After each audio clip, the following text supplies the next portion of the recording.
வணக்கம்.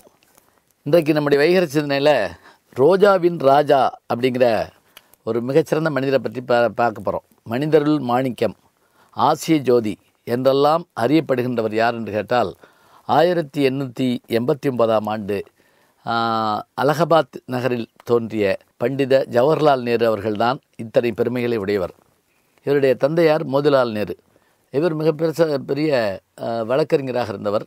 அந்த காலத்திலேயே மிகப்பெரிய செல்வந்த குடும்பத்தை சேர்ந்தவர்கள் இவர்கள்.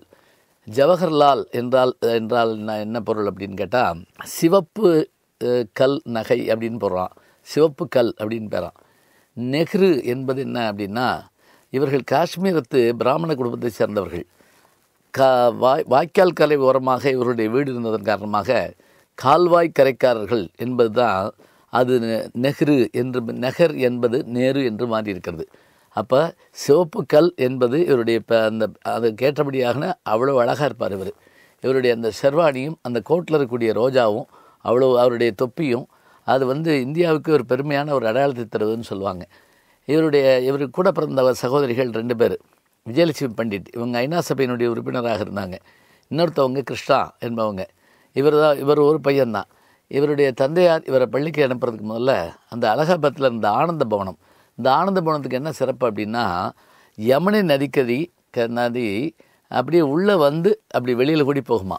தண்ணீர் உள்ளே வீட்டுக்குள்ளே வெளியில் கூடி போகிற அளவுக்கு பெரிய ஒரு அழகான அரண்மனையை கொண்டது.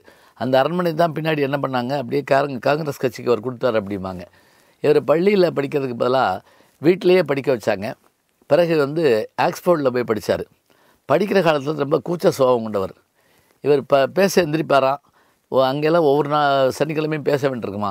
அப்படி பேச வர்ற போது ஒவ்வொரு முறையும் எந்திரிப்பாராம், பேச தொடங்குவாராம், திருப்பி உட்காந்துட்டு வரான். அச்சப்பட்டு அந்த நாட்கள் கல்லூரிக்கே போக மாட்டாராம்.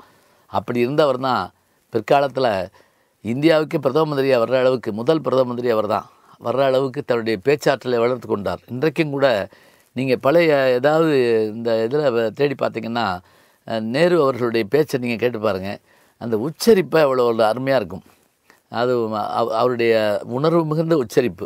1949 ஃப்ரீடம் ஆஃப் இந்தியா அப்படின்னு அவர் ஆரம்பித்தாருன்னு சொன்னால், அதை கேட்டுக்கிட்டே இருக்கிறப்ப நமக்கு அவ்வளோ மகிழ்ச்சி ஏற்படும்.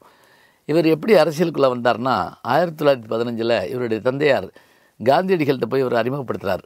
அன்னையிலிருந்து அவருடைய சீடராக இவர் மாறுகிறார். 1919 ஜாலியன் வாலாபாக் என்கின்ற இடத்துல ஒரு பெரிய கலவரம் நடந்தது. ஜாலியன் வாலாபாக் படுகொலை, அதாவது அப்பாவி மக்களை ஜெனரல் டயர் என்கின்ற ஒரு ஆங்கிலேயன் தன்னுடைய துப்பாக்கியில் இருக்கக்கூடிய குண்டுகள் தீரும் வரை சுட்டு தீக்கிறான். அவங்க ஒன்றுமே இல்லை. அன்றைக்கி மாலையில் ஒரு கூட்டம் போடுறாங்க. அந்த கூட்டத்தை கலைஞ்சு போக சொல்லி அவன் ஆகாயத்தில் சுட்டிருந்தானே எல்லோரும் கலைஞ்சு போயிருப்பாங்க. ஆனால் அவனுடைய அந்த குண்டின் காரணமாக அடிபட்டு செத்தவர்கள், அங்கேருந்து கிணத்துக்குள்ளே விழுந்தவங்க என்று இந்த கொடுமையை பார்த்துட்டு இவர் என்ன பண்ணுறாருன்னா, 1920 ஒத்துழையாமை இயக்கத்தில் காந்தியடிகளோடு சேர்ந்து போராடுறாரு. ஜெயிலில் போயிருக்கிறார். இவருடைய மனைவி பேர் கமலா நேரு என்பது. இவர்களுக்கு சின்ன வயசுலேயே திருமணமாயிருது. இவருடைய மகள் தான் இந்திரா காந்தி. இந்திரா காந்தியினுடைய மகன் தான் ராஜீவ் காந்தி. ராஜீவ் காந்தியினுடைய மகன் தான் இன்றைக்கி இருக்கக்கூடிய ராகுல் காந்தி. இப்போ இந்த காந்திங்கிற பேர் எப்படி வந்ததுன்னா, நேரு அவர்களுடைய மருமகன் அதாவது இந்திரா காந்தியினுடைய கணவர், அவர் பேர் ஃபெரோஸ் காந்தி. அவர் பெர்சிய மதத்தை சார்ந்தவர். அதனால் அவர் கண்டி என்பது அவருடைய குடும்ப பேர். அதாவது தான் நம்ம ஆட்கள் காந்தின்ட்டாங்க, நேரு காந்தி அப்படிங்கிற மாதிரி. இவர் மிகச்சிறந்த படிப்பாளி, எழுத்தாளர். எந்நேரம் படிச்சுட்டே இருப்பார்.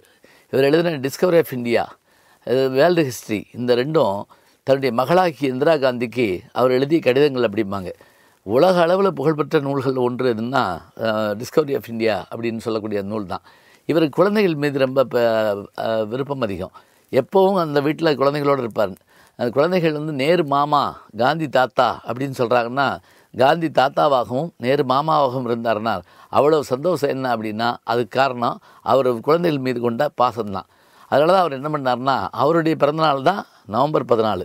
இந்த நவம்பர் 14 குழந்தைகள் தினமாக அறிவிக்க வேண்டும் என்று கேட்டுக்கொண்டவர் அவர் தான். எப்படி செப்டம்பர் 5 என்பது சர்வபள்ளி ராதாகிருஷ்ணன் அவர்களுடைய பிறந்தநாள் ஆசிரியர் தினமாக கொண்டாடப்படுகிறதோ, அதுபோல் நேரு அவர்களுடைய பிறந்தநாள் தான் குழந்தைகள் தினமாக கொண்டாடப்படுகிறது. இந்தியாவினுடைய எதிர்காலமே இவர்தான் என்று சொல்லத்தக்க அளவில் 1947 சுதந்திரம் அடைந்தவுடன் முதல் பிரதம மந்திரியாக இருந்து ஈடிணையில்லாத சிறப்போடு வாழ்ந்த பெருமகனார். இன்னும் சொல்வதாக இருந்தால் 1964 இவர் மறைகிற வரை பிரதம மந்திரியாக இருந்த பெருமை இவருக்குத்தான் உண்டு. எழுத்தாளர், பேச்சாளர், உலகம் முழுவதும் இருக்கின்ற நம்முடைய பெரும் தலைவர்களுடைய பட்டியல் ஒன்று தயாரித்தோம் என்றால் அதில் நேரு அவர்களுடைய பெயரும் கட்டாயம் இருக்கும். அத்தகைய ரோஜாவின் ராஜாவை நாம் எப்போதும் மனதில் நினைத்து கொண்டிருக்க வேண்டும். ஜி ஞானசம்பந்தன் அப்படிங்கிற என்னுடைய யூடியூப் சேனலுக்கு நீங்கள் சப்ஸ்கிரைப் பண்ணுங்கள், நண்பர்களையும் பண்ண சொல்லுங்கள். நல்ல சிந்தனைகளை நாளும் கேட்கலாம், அரிய செய்திகளை அன்றாடம் கேட்கலாம்.